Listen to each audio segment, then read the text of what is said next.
नमस्कार दर्शक बंधु शुभ सकाळ। आज अछि अक्टोबर मास 29 तारिख बुधवार। आज मु आपण पाकु ओडिसा तथा देश विदेशर किछि बछा बछा गुरुत्वपूर्ण खबर नै करछि जे खबर गुडिक आपण माने जानिबा निहाती जरूरी। तबे सथि मध्ये सुभद्रा योजना, ration card, Awas Yojana, CM किसान, पीएम किसान, सोना दर, पेट्रोल दर, पानी पाओ, कोरोना अपडेट, नूतन सरकारी योजना एवं आरि बहुत सारा खबर रहिछि। सेथि पय भिडियोटी को शेष होय देखंतु। ता सहित आपण न्यूज को केउ जिल्ला देखुछन्ती हमक तले कमेंट बॉक्स रे निहाती जणांतु एवं चैनल नुवा कर आसिले दया कर चैनल टी को सब्सक्राइब कर दियंतु। पाखर आसुवा बेल आइकन को प्रेस कर रखंतु जहा फଳରେ भଳି गुरुत्वपूर्ण खबर आसिले आपण सर्वप्रथमे नोटिफिकेशन जरिए पाई परिबे। तेबे आ डेरी न करि चलंतु खबर उपरे नजर पकेइबा। आजिर प्रथम खबर खुशी खबर। अष्टम वेतन कमिशन को मिलिला मंजूरी। उपकृत हेबे कोटिरु अधिक सरकारी कर्मचारी एवं पेंशनभोगी। तेबे केंद्र सरकार को घोषणा प्राय 10 मास पर मध्ये अष्टम वेतन कमिशन गठन होई नाही। वर्तमान सरकार यथाशीघ्र एहर विज्ञप्ति करबा को दाबी करिसेंती केंद्रीय कर्मचारी संगठन। तेबे केंद्र सरकार मध्ये सूचाइछन्ती जे एही दिगरे कार्य द्रुत गति रे चलिछि। आशा करा जाउछि जे सरकार आसंदा मास सुधा एक विज्ञप्ति जारी करि पारंती।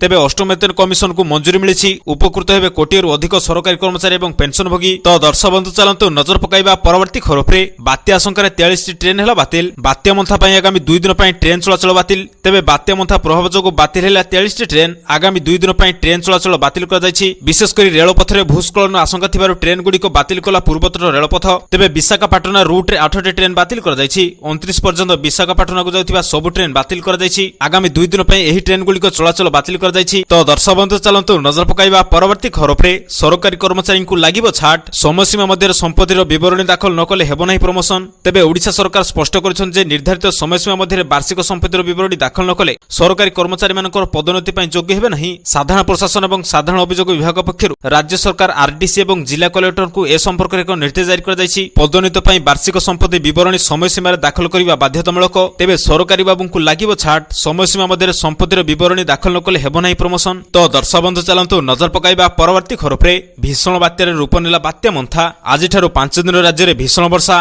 तेबे भीषण बात्यार रूप नेला बात्या मंथा। बंगोपसागर आउरी शक्तिशाली हेला बात्या। उपकूल मुहांथिया बेले बढ़िलाणी पवन रे बेग।